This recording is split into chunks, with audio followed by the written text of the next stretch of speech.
Hoy vamos a sumergirnos en una serie de sucesos históricos documentados, todos ellos basados en registros oficiales y en testimonios directos. El objetivo es sencillo: poner el foco sobre momentos clave que, muy a menudo, se quedan en los márgenes de la historia que nos suelen contar. Empezamos con esta frase. Es dura, ¿verdad? Es muy gráfica, pero es que captura a la perfección la cruda realidad que a veces se esconde detrás de los informes militares. Esta descripción, que es de un superviviente del bombardeo del refugio de Ambria, nos mete de cabeza en el tipo de historias que vamos a explorar. Entramos ya en materia. En este primer bloque nos vamos a centrar en incidentes donde la violencia fue, digamos, cara a cara, actos ejecutados directamente sobre el terreno. Nos vamos a Afganistán, año 2010. Allí, un pelotón del ejército estadounidense se puso a sí mismo el nombre de El Equipo de la Muerte. Su primera víctima documentada fue un chaval afgano de 15 años. Estaba desarmado, trabajando en el campo. Le lanzaron una granada, le dispararon y, para rematar, posaron para hacerse fotos con su cuerpo. Y aquí es donde la cosa se pone todavía más oscura, porque lo que vemos no son actos impulsivos en medio del caos de una batalla. No, esto era un método, un proceso premeditado. Después de ese primer asesinato, el sargento le cortó un dedo meñique al chico como si fuera un trofeo. Y esto de coleccionar partes de cuerpos se acabó convirtiendo en una especie de ritual macabro para ellos. Por si quedaba alguna duda sobre la intención, esta confesión lo deja todo meridianamente claro. No hay lugar a interpretaciones. Un soldado de apenas 22 años, al declararse culpable, se lo dijo así textualmente al juez: el plan era matar gente. O sea, no hay más. Al final, 11 de los 12 soldados acusados fueron condenados por delitos relacionados con estos asesinatos o por encubrirlos. Pero ojo, que este tipo de brutalidad no es un fenómeno reciente. Si nos vamos para atrás, hasta 1863, nos encontramos con un patrón muy parecido en la forma de contar los hechos. Aquí lo vemos claro: 2 nombres para un mismo evento. En esa pequeña diferencia está la clave de todo. Durante generaciones, los registros oficiales de Estados Unidos lo llamaron la batalla de Bear River, pero para el pueblo Shoshone, para los que lo sufrieron, siempre fue y sigue siendo la masacre de Bear River. Lo que ocurrió fue que el coronel Patrick Edward Connor lideró un ataque al amanecer contra un campamento de invierno Shoshone. Una vez que la resistencia inicial, que tenía armas muy anticuadas, fue aplastada, los soldados simplemente arrasaron el campamento. Los supervivientes contaron cómo ejecutaban a los heridos, incluso a los niños. El resultado final fue desolador: cerca de 300 Shoshones muertos, la mayoría mujeres y niños, frente a 21 soldados estadounidenses.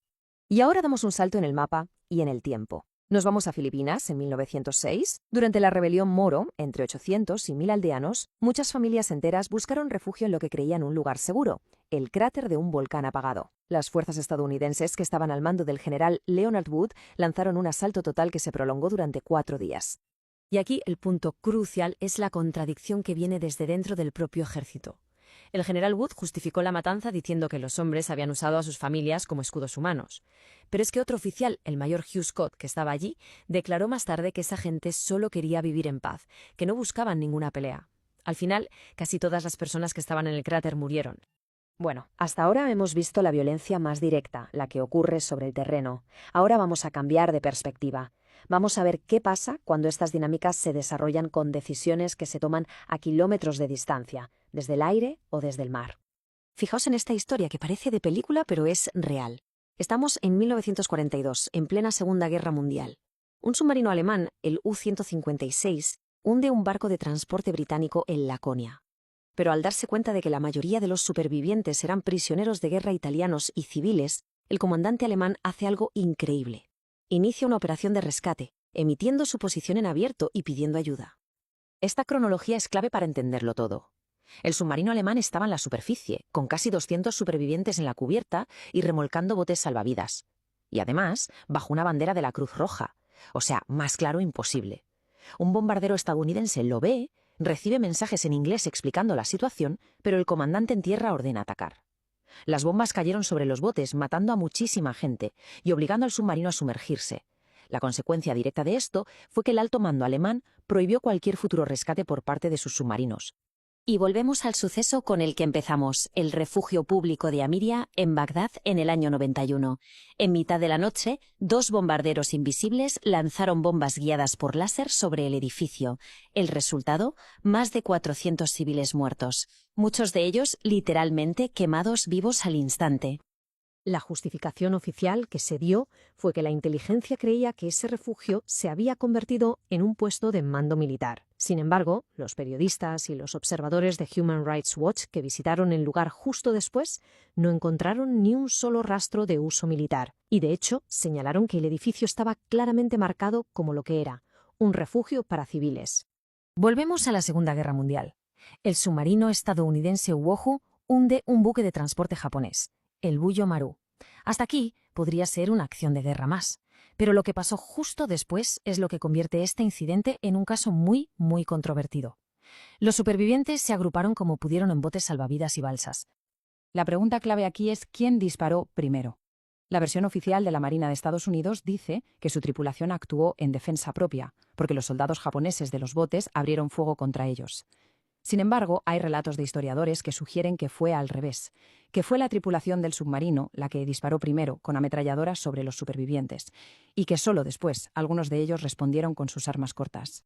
Y todo esto nos lleva a nuestro último bloque, un mundo mucho más opaco, el de las operaciones encubiertas y los programas secretos, donde esa línea que separa a un combatiente de un civil se vuelve todavía más difusa. A ver, el programa Phoenix, en Vietnam, tenía un objetivo muy claro sobre el papel: destruir la red política del Vietcong. Y para medir su éxito utilizaban una palabra muy concreta: neutralizar. Un eufemismo que, en realidad, lo abarcaba todo, desde la captura de una persona hasta su asesinato. Y las cifras, las cifras son impactantes. Entre 1968 y 1972, este programa afirmó haber neutralizado a 81.740 personas. De ellas, más de 26.000 fueron asesinadas. Aunque oficialmente la mayoría de esas muertes se produjeron en operaciones militares convencionales, el resto se atribuyeron directamente a los operativos del programa Phoenix. Este programa se apoyaba en una red de centros de interrogatorio donde, según muchísimos testimonios, la tortura era el procedimiento estándar. Testigos, a menudo supervisados por personal estadounidense, describieron palizas, descargas eléctricas, ahogamientos simulados y suspensiones con cuerdas que a veces acababan provocando la muerte. Pero estos programas en la sombra no se limitaban solo a la contrainsurgencia. Ahora vamos a hablar de algo completamente diferente: Fort Detrick. Desde 1943 hasta 1969, esta base en Maryland fue el epicentro del programa de armas biológicas de Estados Unidos, un lugar donde los científicos aprendieron a cultivar y a diseminar gérmenes muy peligrosos. Y aquí llega una de las decisiones más inquietantes relacionadas con este programa. Después de la Segunda Guerra Mundial, se concedió inmunidad a los investigadores de la infame Unidad 731 de Japón. ¿A cambio de qué? A cambio de los datos de sus experimentos letales con seres humanos. Según los informes, todos esos materiales se guardaron en Fort Detrick. Y esta es una conclusión que pone los pelos de punta. Proviene de un académico que investigó a fondo el programa. Sostiene que los planificadores estadounidenses aprobaron el uso de la guerra biológica con insectos ya en 1950 y concluyó que era muy probable que se hubieran utilizado durante la Guerra de Corea, aunque esto es algo que oficialmente nunca se ha admitido. Y así cerramos esta primera parte.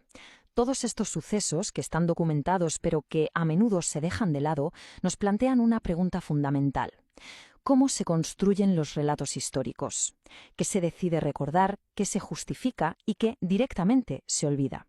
Porque la respuesta a esa pregunta no solo define cómo vemos el pasado, sino que moldea por completo nuestro presente.